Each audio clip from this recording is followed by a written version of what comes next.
Here is a quotation from Mother Teresa, which I just thought you might like.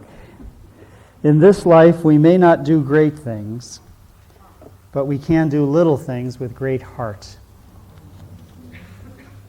So maybe it would be a little thing to be able to be with somebody in a loving way and still be happy.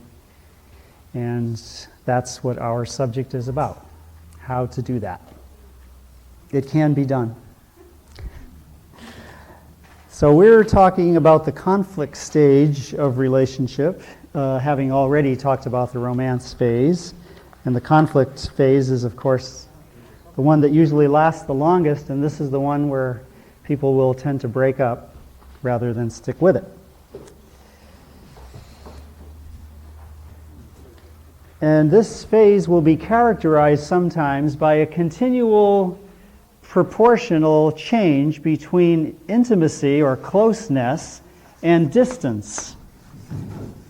And sometimes couples have it arranged so that as I get close, you get distant. As you get close, I get distant. Because what they want is something like that, rather than let's both be close at the same time. And when there's a lot of fighting, that's a way of distancing. When you do irritable things, that's a way of distancing. Fear is both flight and fight. So constant fear in the relationship will also drive people apart. And often the conflict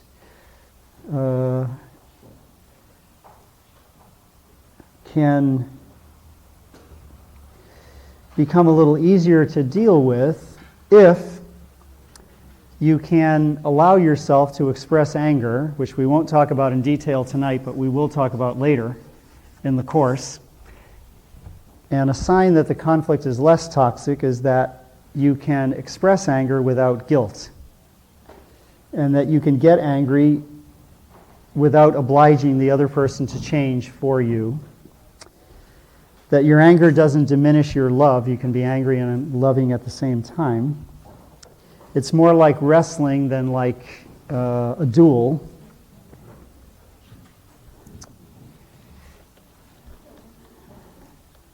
And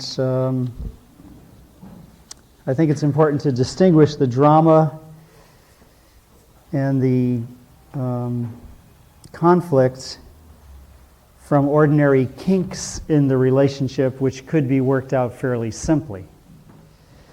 Also, a difference that sometimes comes up during this conflict stage is when two people have a different way of being together.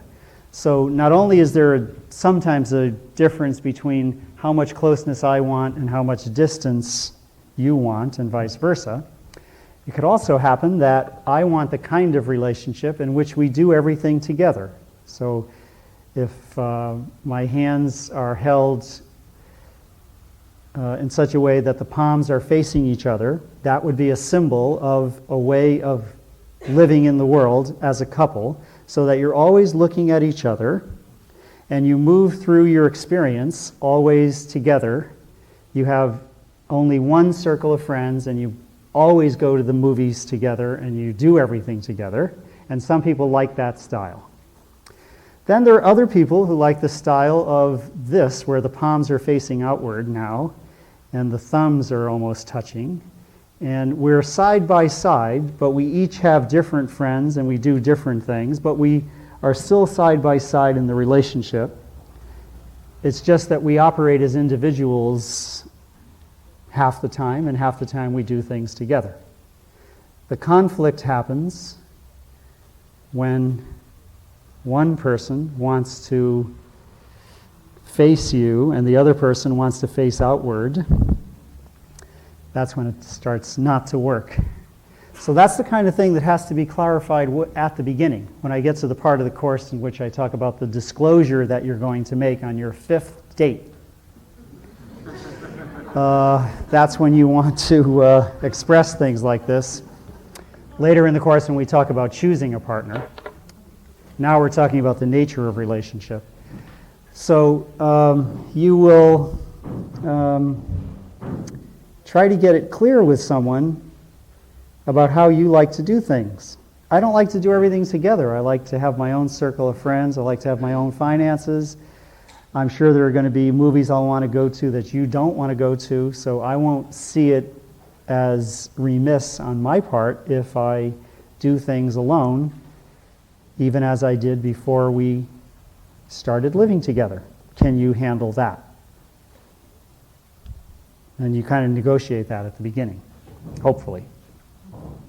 Now, it seems that conflict is also a necessary feature of the path, because in order to reach your own true self, you'd have to go through your own shadow. You'd have to see the part of yourself that you're in conflict with, symbolized by the conflicts in the relationship. And the more invested you are in maintaining your ego and a certain persona, the less capable are you of befriending the shadow side of yourself. But a good relationship is one in which, instead of being invested in ego, you would be divested of ego, so that you would be happy to let the other person see the nature and extent of your own shadow. You would want the other person to know just how bad you are. Because with this one person who loves you unconditionally, you're no longer afraid to let that be seen. So it's as simple as that. Seldom or perhaps never, says Jung, does a man develop smoothly and without crises. There is no coming to consciousness without pain. And Noah Ben Shea says, if two people discover each other's blindness, it's already becoming light. So it's only when you are able to accept my limitations and my defects that you can really love me. If all you can do is criticize me for them, then you don't love me yet, or perhaps don't love me any longer, or maybe never did. The conflict stage is the one in which you finally let it be okay that the other person sometimes gets on your nerves, sometimes is irritable, and vice versa. Okay, questions about this? I'm going to come back to this subject, of course, when we talk about how to address, process, and resolve conflicts, which I won't go into now because now we just want to go through these phases. Any questions on this? Okay, so the next phase, and these phases, by the way, are from Susan Campbell's book, The Couple's Journey. She studied 100 California couples and found that most of them went through these stages that I'm describing. The third one is called the plateau. This is the one in which things start to even out.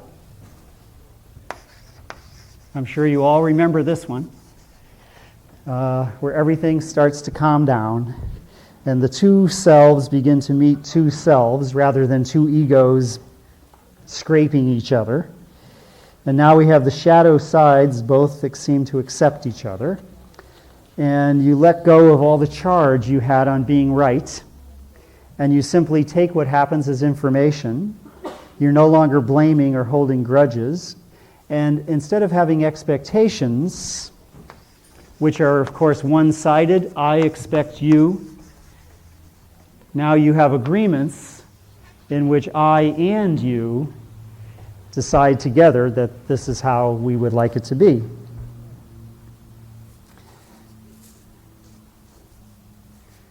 Because if you only love each other, then that's not enough.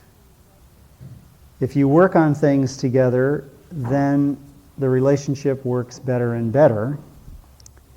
And if you're able to work on things, love each other, and be happy, then you have a relationship that works. So how do relationships work? By loving and being happy at the same time. And how could that happen? By working through things so that you address, process, and resolve what comes up, and you accept the fact that the other person is not perfect. This leads you to the next phase, which is, of course, the important one, commitment. And as I said last time, commitment is a series of kept agreements and handled obstacles.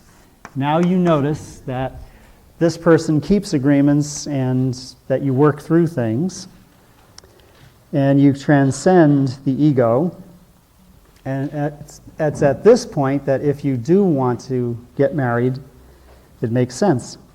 Because now you have a true intimate commitment that's based on an informed consent, rather than marrying during the romance phase when you only have two egos rather than two selves.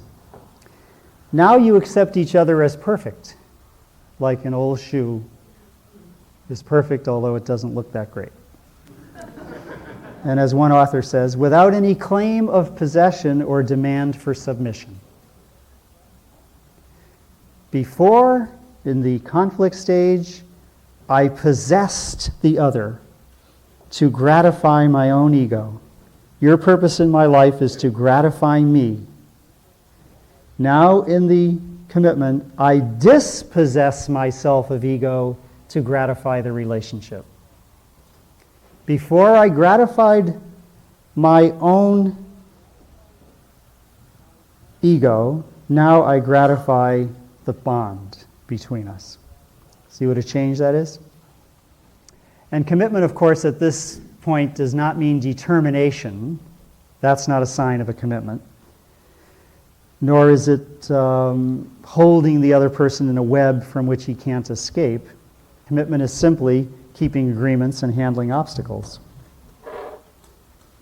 And at this point, you notice the considerateness of the other person and the loving kindness of the other person. That's what makes the commitment so enjoyable.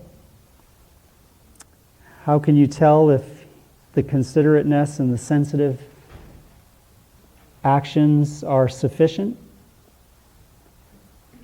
Very simple rule of thumb. It's when you can remember the last time it happened. If you can remember the last time the person was sensitive towards you or considerate of you, then it's happening.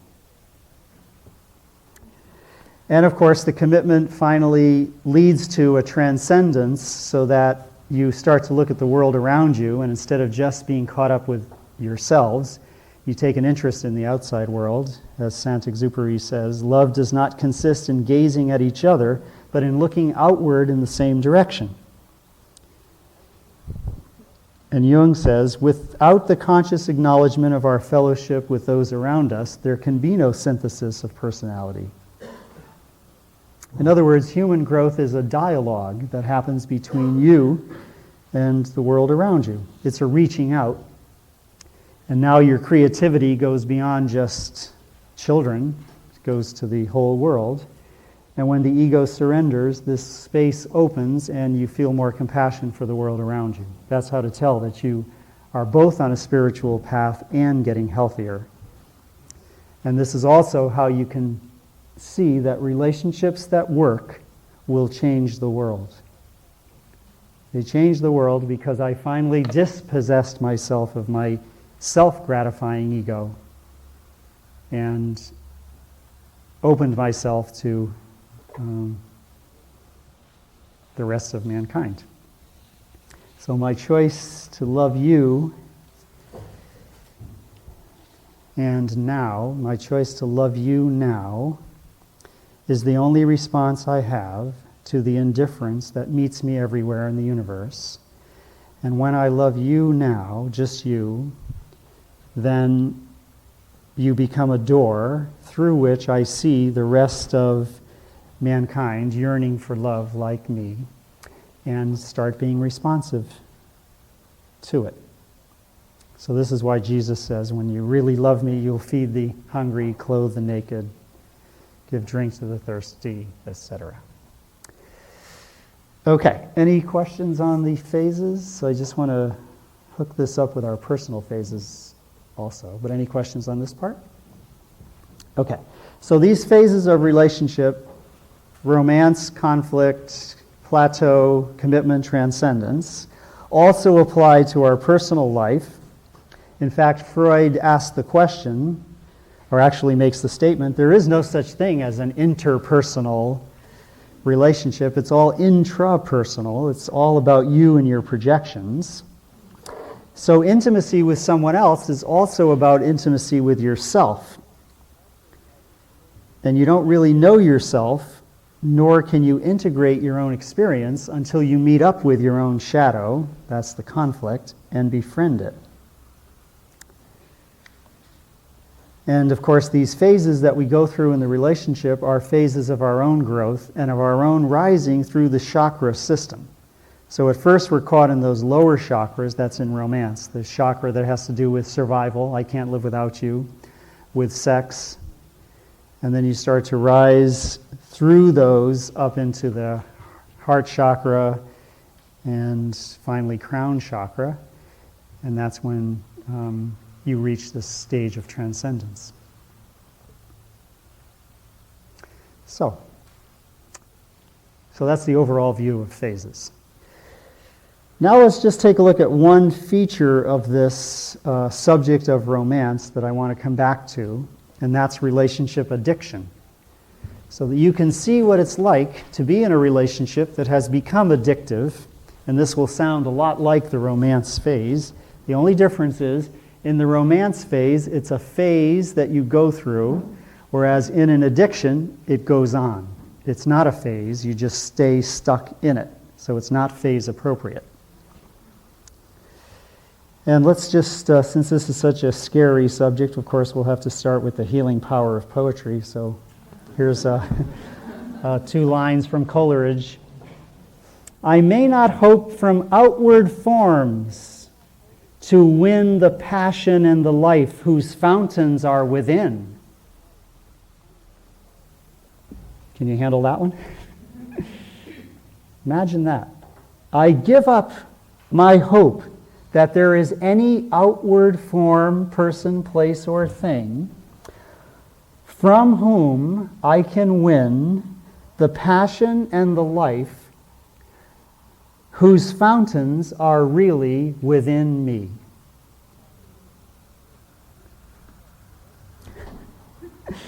So, relationship addiction is very simple. You can't let go of what won't work.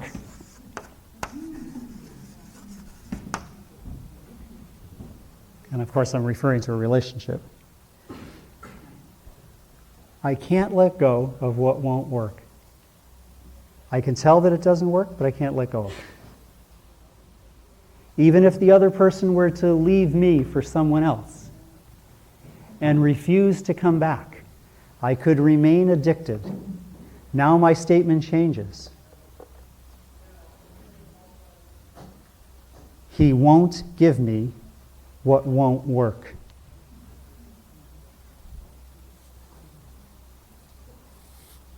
As soon as you hear such a convoluted, strange statement, you know you're in deep waters. When you can't get enough, that's addiction. When you can't give enough, that's codependency. I'm in a relationship and I just can't give enough, same as I don't have a right to be happy. That's codependency. When I am in a relationship and I can't get enough, I'm so attached to that other person and I eat, sleep, and drink that other person, that's addiction. So I'm now talking about relationship addiction. These are the characteristics. 1, you're dependent on the other person for your survival. Lowest chakra. You're compelled to go for that person, be with that person. You're obsessed with that person so that he or she is always the background noise in your thoughts, or even the focus of your thoughts, night and day. You're building a tolerance so that the more you get, the more you need. If the other person were withdrawn, you would feel pain, as in any addiction. There's no completion of the cycle. You can never get enough of what you don't need. And of course, if you can't get enough of something, that means you don't need it. You understand that? Because if it's a true need, it'll be fulfilled. That's how to tell it's a true need, it's fulfilled. If you get up from the TV and have a brownie, and then when the next ad comes on, you're hungry again, that means your need is not for food. Because if it were for food, you would have been satisfied with the brownie. In this relationship addiction, you also dissociate, and you usually are involved in some type of secrecy and covering up your feelings, that's for sure. Now, this type of addiction can refer to a person or to romance itself, to go from one romantic involvement to another, rather than see something through all the phases. It can be for sex. So it's romance, sex, or a person that you could be addicted to. Now, in an ordinary cycle, in any human experience, you first feel attached to someone. This is perfectly normal. Then you feel detached from someone, and then you come back together in a healthy union. So first I'm attached to my parents, then I leave home and I'm detached, and then I become their friend, and I have found a union. First I swallow whole everything the church tells me, that's attachment. Then I start to question things, start to doubt things, go off on my own, experiment, etc. That's detachment. And then I come back somewhere to center where I appreciate the riches that were there without having to buy the whole thing. If I'm stuck in number one, attachment, that's addiction. And if I simply go from attachment to detachment, then that's a healthy arrangement. So, this quote from Hamlet kind of fits.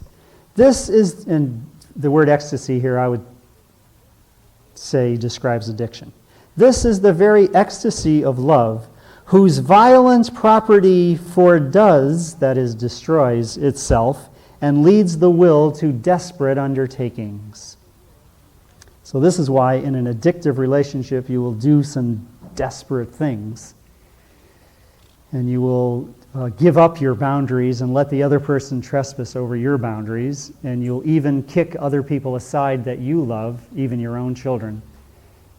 So intent are you on having the object of your longing. But someday you'll realize that every yearning in us was for wholeness, never for just a little piece, never for just a person. It was always about wholeness. It's just that we never allowed ourselves to see it. So you see the strange irony in this? That here you are acting as if all that mattered was that other person, when really all that matters is the wholeness that's already in you. But yet this wholeness can't ever open and bloom as long as all your focus is on someone who ultimately can destroy you, as is expressed in the poem by William Blake, in which he is the gardener who's in his garden looking at a beautiful rose.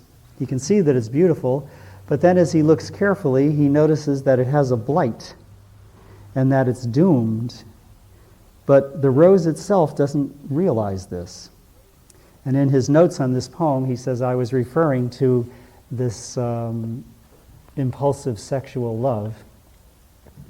O rose, thou art sick. The invisible worm that flies in the night, in the howling storm, has found out thy bed of crimson joy, and his dark secret love does thy life destroy. See how he says it's secret? O rose, thou art sick.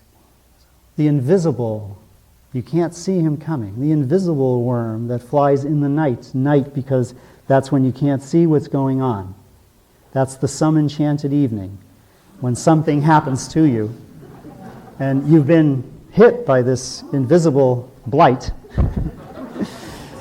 and it's going to take you on a desperate journey and yield nothing except immediate excitement that is stressful and painful, and takes you far away from who you really are. What form would it take? It takes the form of chasing somebody who doesn't want you. It takes the form of staying with someone with whom things are unworkable and with whom you can't be happy. It takes the form of can't stay with one person in a committed relationship, have to look for somebody else. Always have to have an affair going on the side or move from one to the other. It takes the form of the title of that song, Can't Stop Lovin' Dat Man O' Mine. The feeling that you can't stop loving, but that isn't love. It's attachment. Can't stop being attached to that person who has captivated my imagination. And under this is the belief that what you need is somehow outside yourself. Now, what's the difference between this addiction and romance? They look exactly the same to the outside world, but as I said, with romance it's a phase, and addiction doesn't move. Addiction also feels like love, but it isn't really, because love is mirroring unconditional positive regard, which is shown by acceptance of the other person, affection toward the other person, allowing the other person to be free and be who he or she is or needs to be. And what's our other one? Attention. Yeah, showing focused attention to someone. But here everything is stuck and there's a lot of gratification of ego.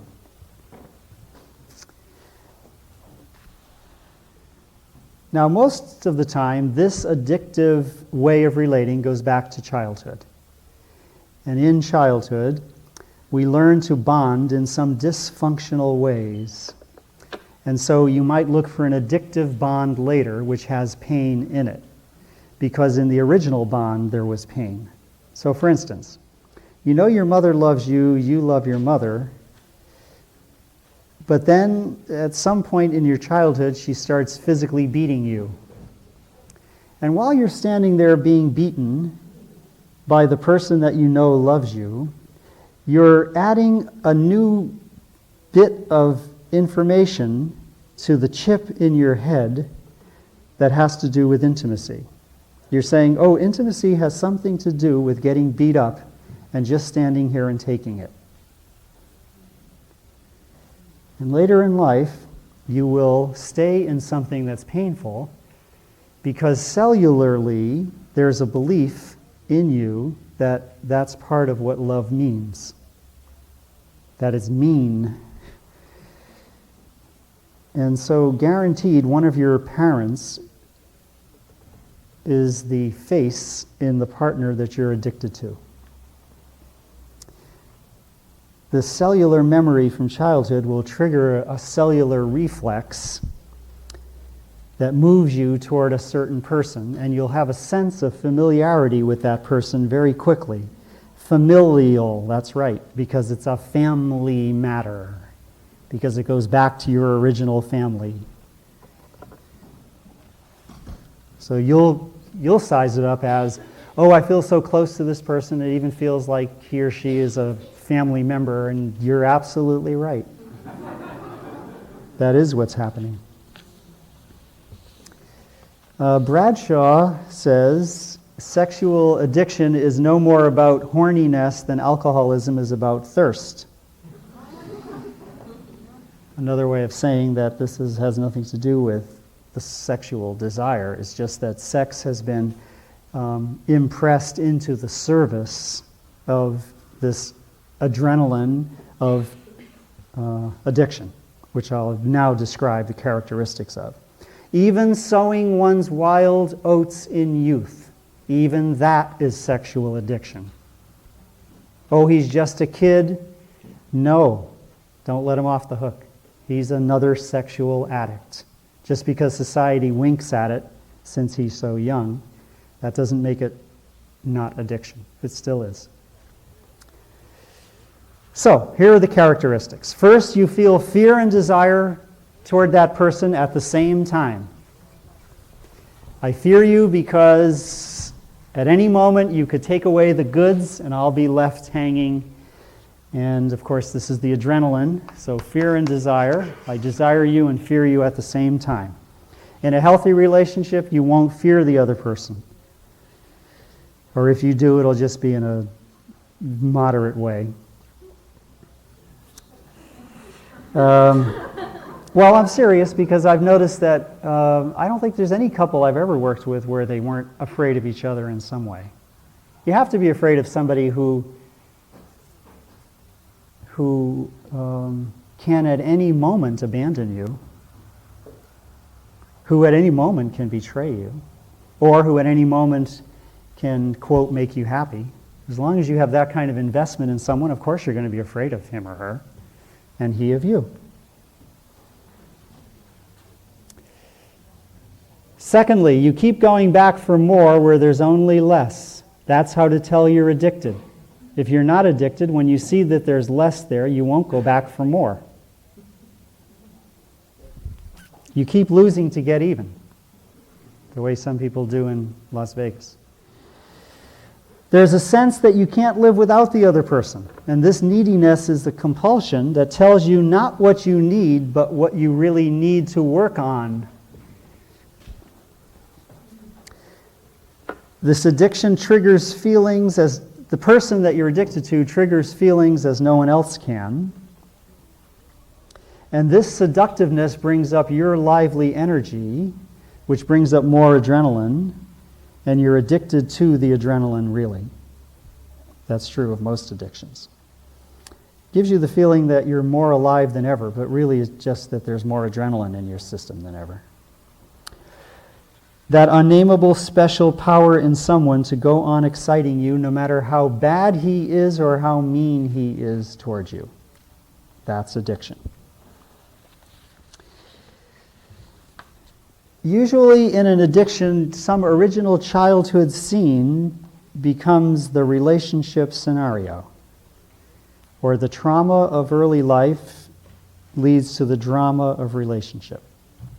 This is a whole subject in itself, which I call growing pains from growing up, and I'll be getting to this subject in the fall, so I won't talk about it now very much, but we reenact our earliest disappointments and betrayals in our adult relationships. We actually want to reenact them so that we can show other people what we went through. We want to tell our story. And of course, the way to work on it is by mourning the past and letting go of it, and only then having a healthy relationship in the present. Healthy people don't become addicted this way. Healthy people don't want to be the object of your addiction. If someone notices that you have this addictive must-have, grasping, clinging energy toward him or her, he's going to push you away because he doesn't want that in his life. The one who says, yeah, I'm all for it, that's the unhealthy person. So you lose both ways. You lose because you're an addict, and you lose because you get someone that's a loser. In this, there'll be a lot of uproar and theatrics. There's sometimes violence. When things are calm, it feels as if it's boring. This quote from Faulkner in A Rose for Emily: "With nothing left, she would have to cling to that which had robbed her." With nothing left, she would have to cling to that which had robbed her. What a perfect summary of addiction. Once she saw that he had taken everything away, of course she would cling only to him. It will always be that kind of convoluted logic. That's how to tell that it's an addiction. Here's another part of the convolution. The person will seduce you and then withhold. So first I draw you in, and then I withhold what I was going to give you and just parcel out little by little. And that keeps you hooked even further, since it's occasional reinforcement. Often in this, there's denial. I don't want to know what you're unable to tell me. Again, the convoluted reason. In an addictive relationship, about which they say love is blind, you can't see that it isn't there to be had. That's what you can't see. It isn't there to be had. Because what you're doing is the same thing that's done in romance. Remember what in talking about romance, I said, you inflate and embellish the other person. You idealize the other person. So it seems as if he or she is so wonderful. And then you can't see that it isn't there to be had. Eventually, you'll have to let go of what you thought it was, realizing that it never was that. That's why the grief after this kind of a relationship takes much longer than after a healthy relationship. You grieve much longer for a relationship that's this bad, because you're not only letting go of the other person, you're also letting go of the illusion that you had invested in the other person, the idealization that you had invested, and at the same time, you're letting go of something that you thought you needed so much and hoped would be there for you, but never was. I've got to have what isn't there to be had. That's the statement that you make. And that would only be said by someone who also is saying, I fear having what can be had. I'm afraid to have what's really possible to have, which is just normal, moderate intimacy, garden variety, non-adrenaline, ordinary good feelings, kind of thing you saw with your aunt and uncle maybe, or your grandparents or somebody. But you don't want that. You don't want to lie down in green pastures. You don't want to be led beside the still waters. You don't want someone who restoreth your soul. No, you want somebody who excites you, turns you on, opens you up. And yes, you will be opened up, but then, of course, that person can't fill you up. And you want to be fixed. So part of being in this addictive relationship is you can tell that the presence of the other person gives you a fix. The promise that the other person will be there for you gives you a fix. You can tell that it's happening. In this, you will allow yourself to be abused, as in the example I gave last time of Edna Sue, where she allowed herself to be abused, her wrist was broken, or your children to be abused. Because treat me like a fool, treat me mean and cruel, but love me. So taunt me and hurt me, deceive me and desert me. I'm yours till I die. So in love with you am I. But that's not love. That's the addiction. Because as soon as I say, so taunt me and hurt me, I'm already out of the running for real love. It's not possible to love when you say, taunt me and hurt me. You're too messed up. You've got too much work to do to get to the healthy place where you could have a healthy, loving relationship. Not to mention the next line, deceive me, desert me. What healthy person would say that? I'm yours because of that, because you taunt me and hurt me, deceive me and desert me, I'm yours. That's why I'm yours, because of all those things. And how long am I yours? Till I die. That's how in love with you am I. Everybody follow?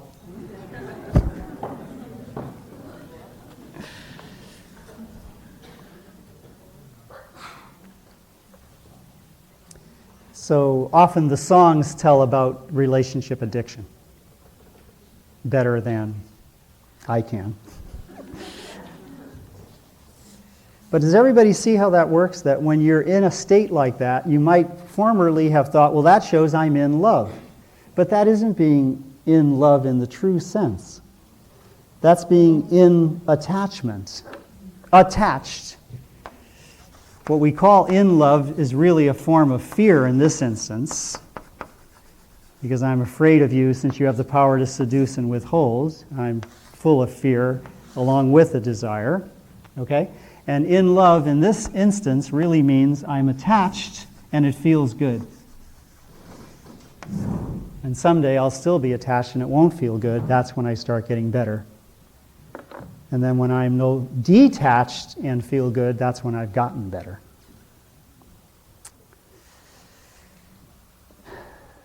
So, there'll be a need for immediate gratification.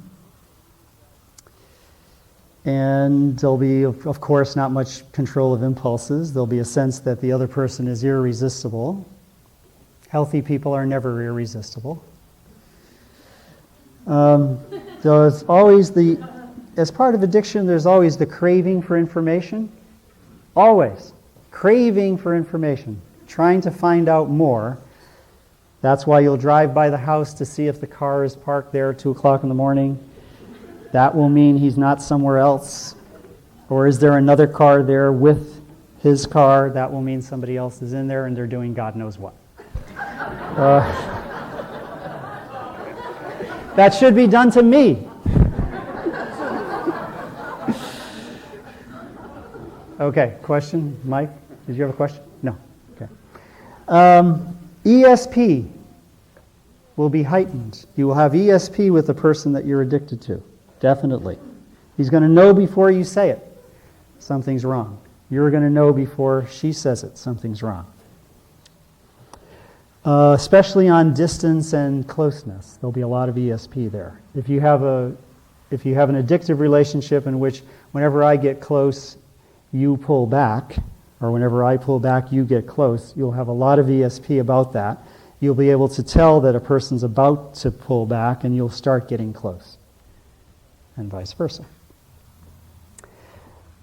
I'm the only one who can change him. That's one of the statements. You'll do self-destructive or dishonest things, especially when he or she leaves. You're not safe from contact. The minute he calls, you turn to putty. So even if you do make a plan, I have to stay away from you, this isn't good, it isn't working, but the minute you hear the voice, you get the fix and you're putty and go along with whatever he proposes. In other words, the other person has become your higher power. What's the definition of higher power? Anyone to whom you have turned your will and life over to. I have turned my will and my life over to Tom, Dick, or Harry, or Jane, Joan, etc. And you have no spirituality left. Sometimes the other person is getting off on this.